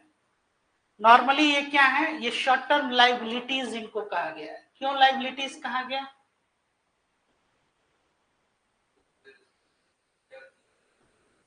क्या दिखाता है? ट्रेजरी बिल क्या होता है, कहां से? अभी बताया थोड़ी देर पहले। जैसे आरबीआई डायरेक्ट जो है वो बिल्स आप उससे चाहे तो वो ले सकते हैं।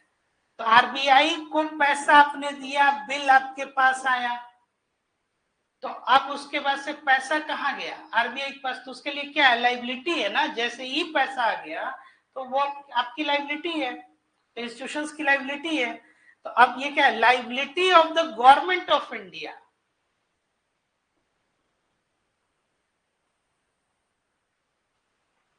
These bills are short-term liabilities of the government of India. Government of India के बिहाफ में कौन ये काम कर रहा है? आरबीआई।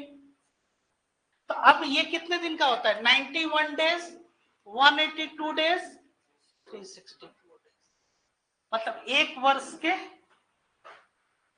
अब उसके बाद से क्या है? It is an institution of understanding, है ना, of the government, a promise to pay the stated amount after expiry of the stated period from the date of issue। जिस दिन वो इश्यू किया जा रहा है, और ये क्या है, एक तरह का ये प्रॉमिस है,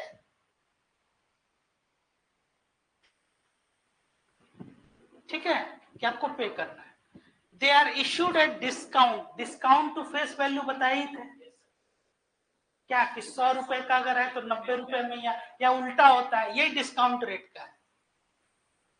And end of maturity the face value is paid. The rate of discount and the corresponding issue price are determined by at each auction. अब क्या ऑक्शन मतलब क्या होता है, जो बोली लगाया जाता है। तो अब इसमें भी क्या है कि ये कोई ऐसा नहीं है कि आप पैसा डाले तो आपको ब्याज मिल रहा है। इसमें क्या है कि आपने एक piece of paper treasury bill खरीद लिया 90 रुपए में, 6 महीने के बाद इसकी क्या वैल्यू है वो, और ये बहुत अच्छा निवेश होता है, आपको हम बता भी दें। जो फिक्स डिपॉजिट जो लोग करते हैं उससे ज्यादा बेहतर है कि वो ट्रेजरी बिल खरीदें। कितना? हाँ, तो अब आप अवेयर हो गए ना, बताइए। हाँ, तो आप जैसे आरबीआई रिटेल करके आरबीआई के वेबसाइट पे जाना, एप्स बस आप डाउनलोड कर लिए, आप डायरेक्ट खरीद सकते हैं। हाँ, तो इसीलिए तो हम बता रहे हैं ना। हाँ, हम इस तरह का 2-3 प्रोग्राम भी चलाते हैं, उसमें भी बताया, ठीक है। मतलब गांव के लोग जो है या उन लोग को भी आप बताइए, जैसे ये बहुत अच्छा निवेश होता है कि आप सीधे अब आरबीआई से ही खरीद रहे हैं। अब आरबीआई पे ही भरोसा नहीं है तब ये अलग बात है। अब आपका भरोसा जो आप अभी उल्लेख कर रहे थे उस संस्था पे है तो वो अलग बात है, ठीक है। तो ये जो है निवेश के स्तर पे भी, और द रेट ऑफ डिस्काउंट, या वही एलआईसी हो गया आपका, है ना। The rate of discount and corresponding issues are determined. फिर क्या है, commercial bill market not as developed in India as, ये अभी उतना डेवलप्ड नहीं हुआ।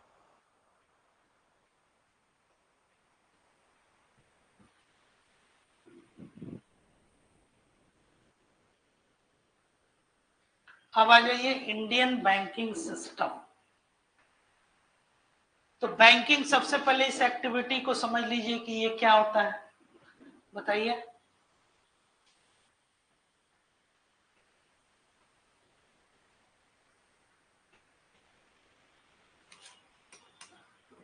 Institution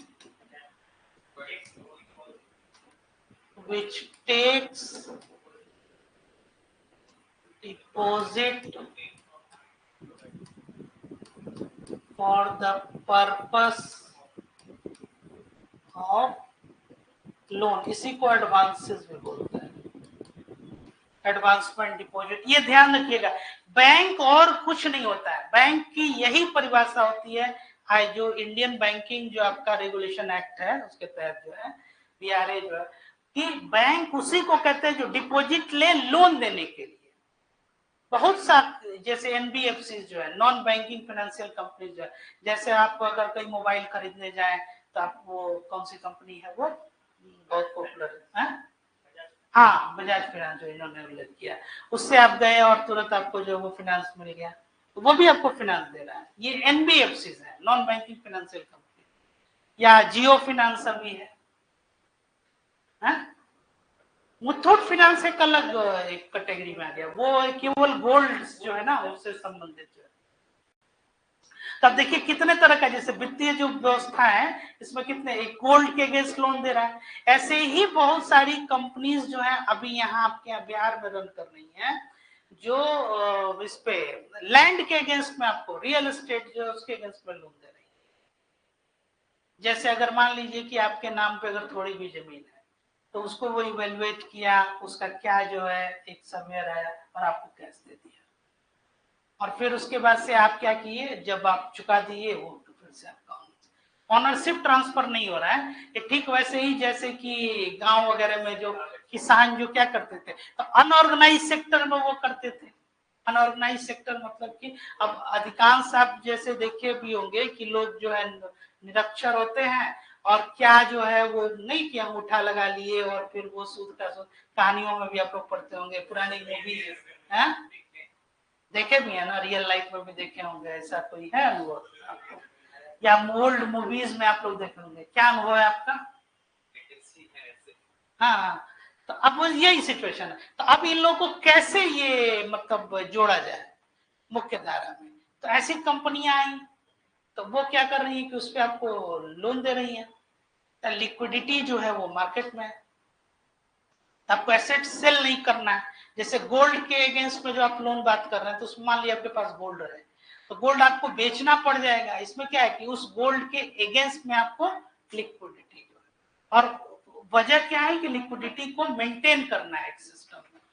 यहाँ देखिए, तो बैंकिंग सिस्टम यही हो गया। अब इसमें एक कमर्शियल बैंक हो गया। कमर्शियल बैंक किसको कहते हैं? शेड्यूल्ड कमर्शियल बैंक, है ना।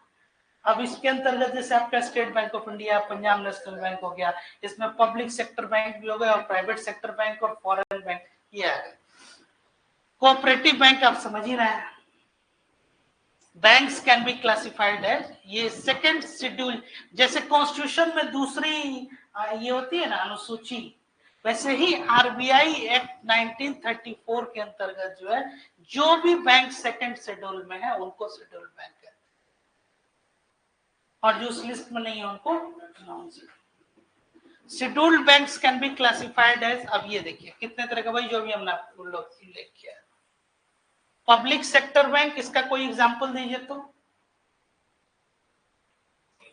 SBI, PNB, bank of Baroda, central bank of India, ठीक है। ये सेंट्रल बैंक रिजर्व बैंक के लिए यूज किया गया, ठीक है। ऐसे ही अमेरिका का जो सेंट्रल बैंक उसको क्या बोलते हैं? फेडरल रिजर्व या यूएस फेड, है ना। प्राइवेट सेक्टर बैंक, अब इसमें हो गया कौन आपका? एचडीएफसी बैंक,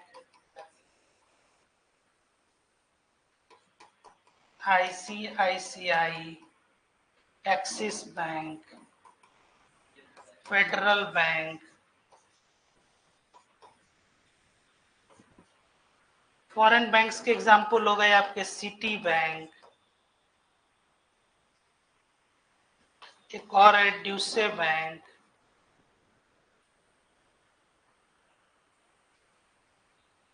ठीक है। आरआरबी बताइए, रीजनल रूरल बैंक, जिसको ग्रामीण बैंक कहते हैं। जैसे इसमें कुछ एग्जांपल बताइए। हाँ वही दक्षिण बिहार जो है ग्रामीण बैंक हो गया। या तो जितने ये पीएसयूज होते हैं ना, इन सबका एक ग्रामीण बैंक होता है। तो अब उसमें स्टेक जो है 50%, 35%, और उसके बाद से आपका कितना हो गया, ये रेस्ट जो है 15%।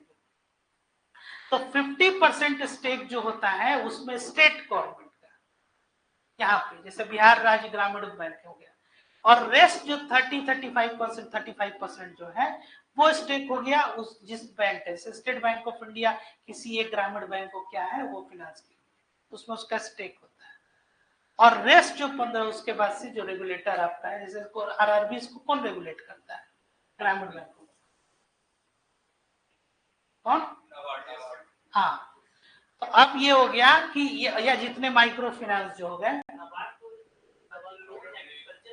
हाँ तो वो रेगुलेटर भी है, सुपरवाइजरी जो है वो भी आपको ये रेगुलेटर माइक्रो फाइनेंस। हाँ तो अब इस तरह से ये आपके जो है ये ग्रामीण बैंक जो है, ऐसे ही यूपी में होगा, ऐसे ही मध्य प्रदेश में होगा, ठीक है ना।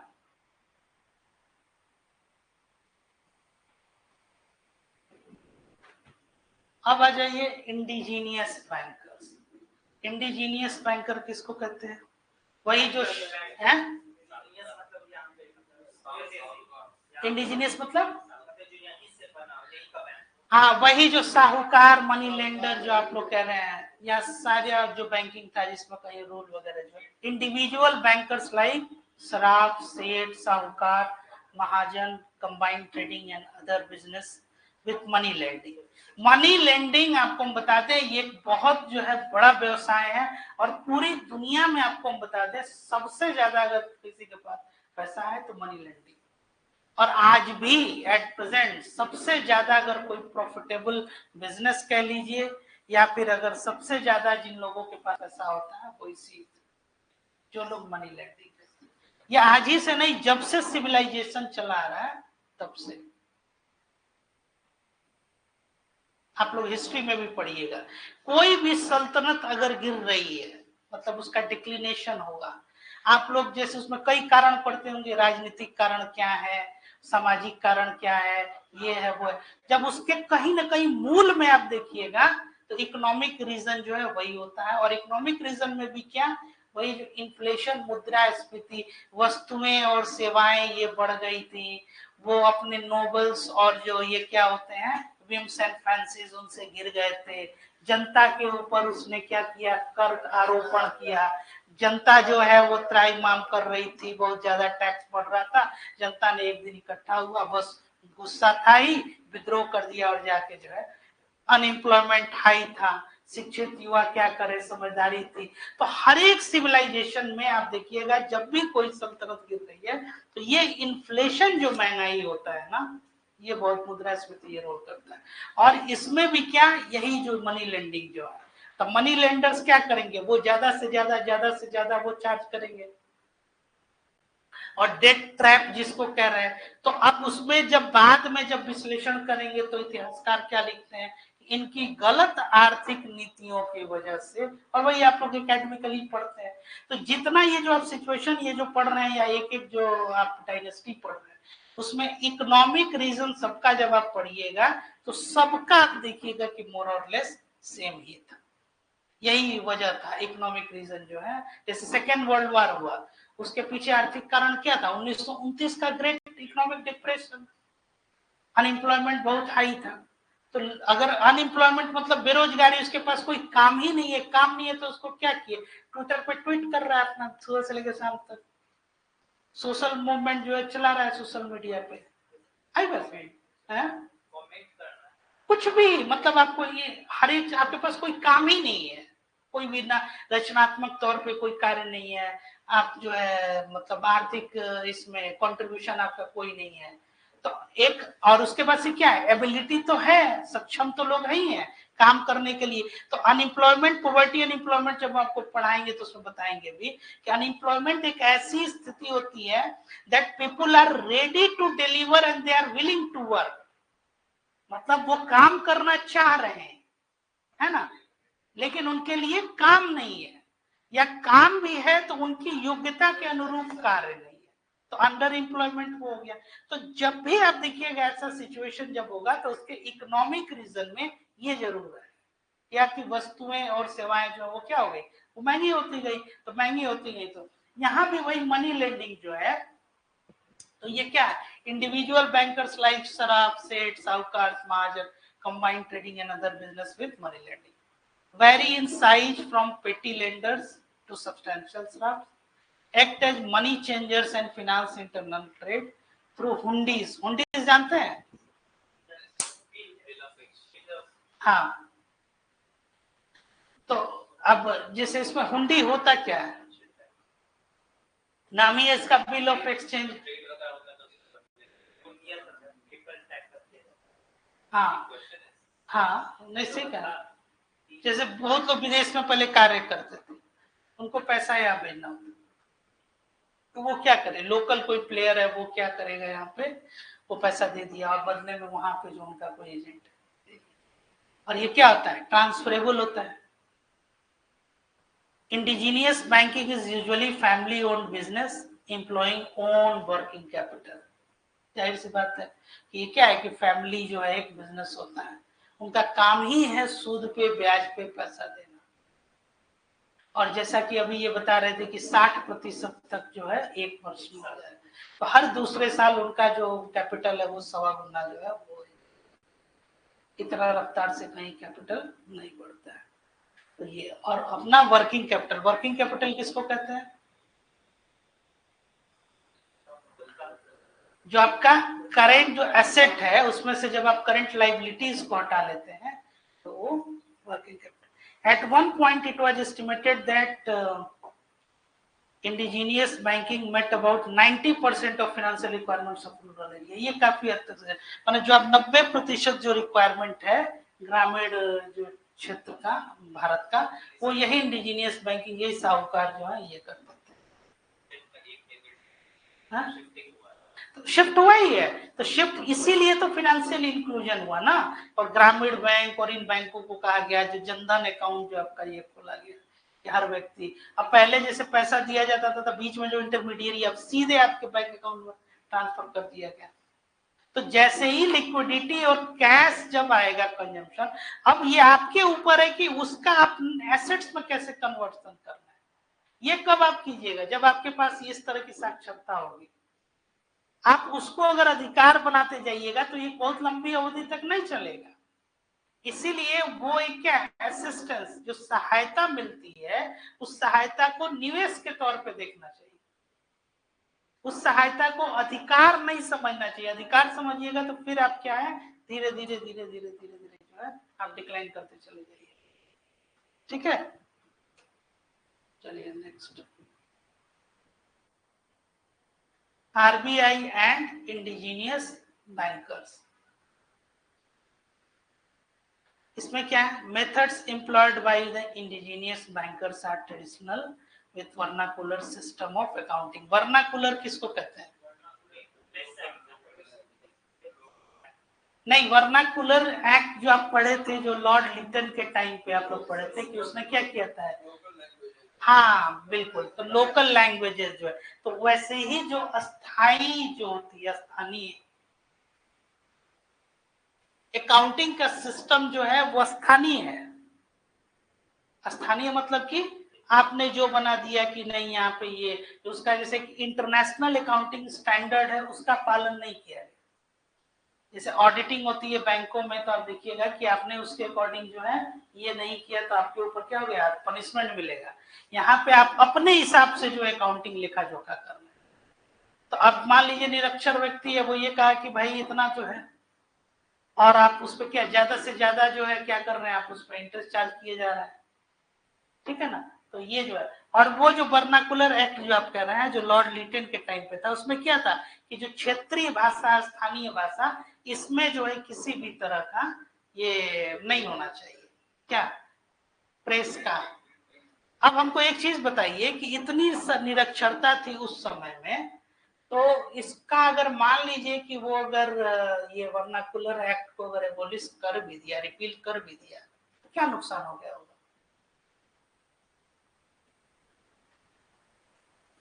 सोचिए थोड़ा सा, ये क्वेश्चन हिस्ट्री से रिलेटेड। लॉर्ड लिटन का 1876 से 1880 के बीच का टाइम है। उसके बाद 1880 से 84 जो है लॉर्ड रिपन रहे। ये दोनों काफी जो है अपोजिट जो है नेचर के थे। लॉर्ड लिटन ने वर्नाकुलर एक्ट को क्या किया था, रिपील कर दिया था। तो अगर वो रिपील कर दिया तो इसका क्या नुकसान होगा?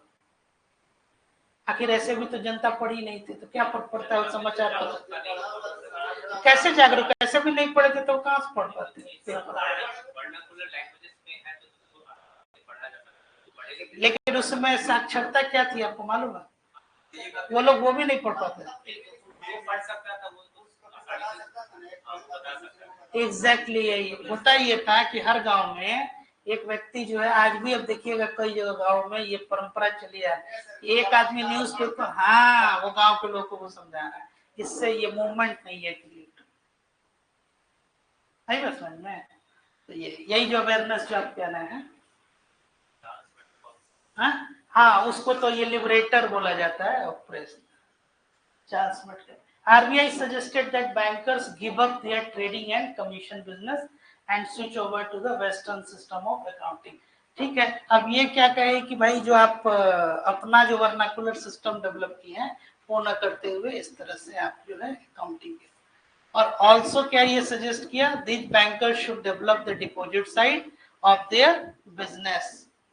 अपना डिपॉजिट जो है वो ज्यादा जो है इसको भी वो बढ़ाए। Ambiguous character of Fundy should stop, वही बहुत ज्यादा जो है अगर आपका महत्वाकांक्षा या लालच बढ़ रहा है इसको ये रोकिए। Some of them should play the role of discount houses, buy and sell of bill of exchange. ठीक है,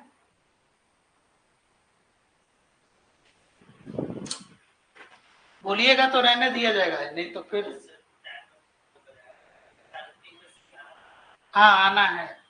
एक और ये करके लास्ट खत्म कर देंगे तो ये वाला कंप्लीट हो जाएगा। अब क्या है कि इंडिजीनियस बैंकर्स को और क्या ये सुझाव दिया था, तो ये indigenous banking should have their accounts audited by certified chartered accountant, जो सीए हम वही करें।